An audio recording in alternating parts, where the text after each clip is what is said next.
Di sekolah, mungkin kita pernah diajarin tentang tata surya. Tapi yang hampir nggak pernah diajarin adalah seberapa besar sebenarnya alam semesta itu. Coba lihat bulan. Di gambar, dia kelihatan dekat.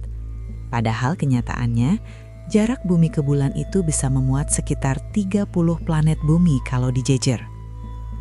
Dan itu baru bulan. Gimana dengan planet lain, bintang lain, galaksi lain? Jadi sekarang, siap-siap. Karena kita akan memulai perjalanan untuk memahami seberapa besar alam semesta ini sebenarnya. Kita mulai dari diri kita sendiri, manusia. Dibandingkan dengan bumi, manusia itu kecil sekali. Kalau manusia diibaratkan sekecil semut, maka diameter bumi kira-kira setara dengan lebih dari 127.000 lapangan sepak bola yang disusun berjajar. Bumi itu besar, tapi belum ada apa-apanya dibandingkan jarak ke bulan. Kalau diukur dengan lapangan sepak bola, kita butuh sekitar 3,8 juta lapangan untuk sampai ke sana. Dan kalau secara teoritis kita bisa nyetir mobil tanpa berhenti dengan kecepatan jalan tol, kita baru akan sampai sekitar setengah tahun kemudian. Lalu bagaimana dengan Mars? Planet yang sekarang banyak direncanakan manusia untuk dikunjungi.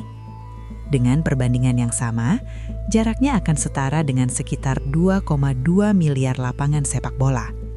Kalau naik mobil tanpa henti, kita butuh lebih dari 250 tahun, sekitar 8 generasi manusia.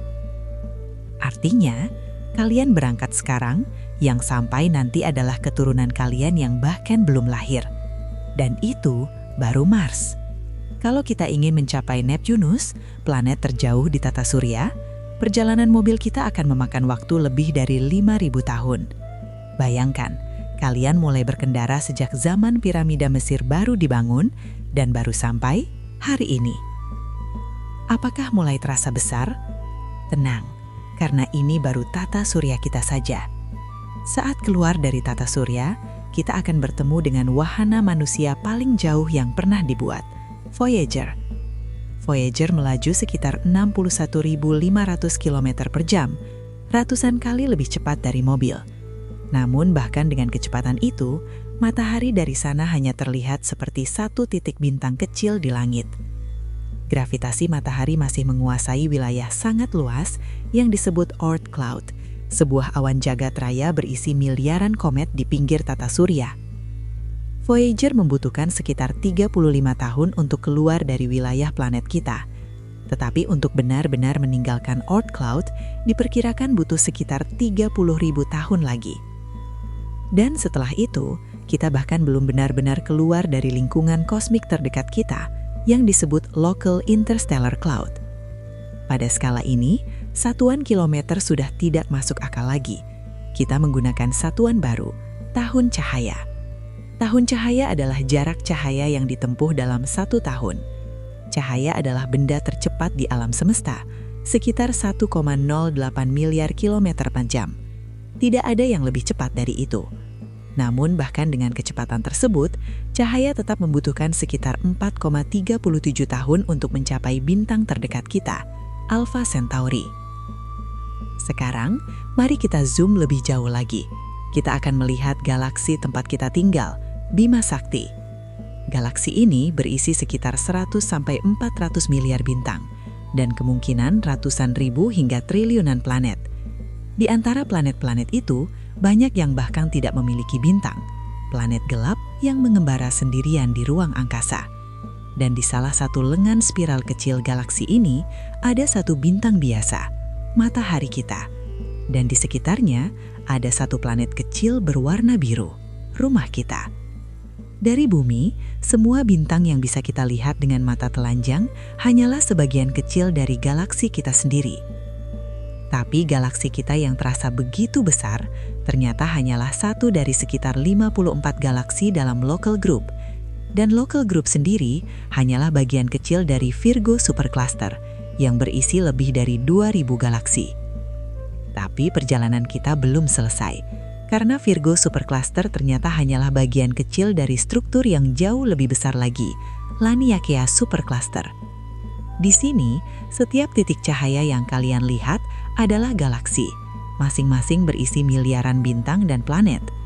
Dan bahkan Laniakea masih belum mendekati batas alam semesta, karena semua yang kita lihat sejauh ini hanyalah bagian dari observable universe, alam semesta yang bisa kita amati. Wilayah ini diperkirakan berisi lebih dari 2 triliun galaksi. 2 triliun. Dan di luar batas itu, kita tidak tahu. Menurut fisika modern, ruang alam semesta bahkan terus mengembang lebih cepat dari kecepatan cahaya.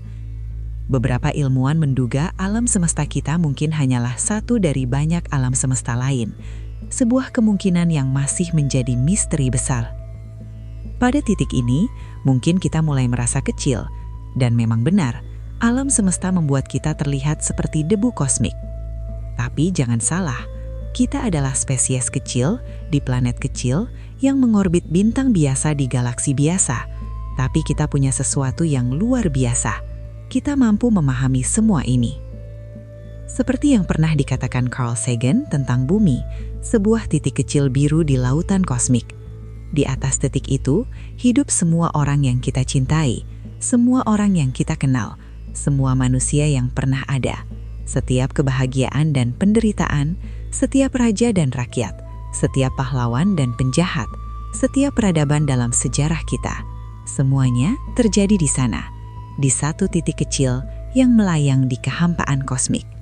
Dan di seluruh luas alam semesta ini, kita belum menemukan satupun tempat lain seperti rumah kita.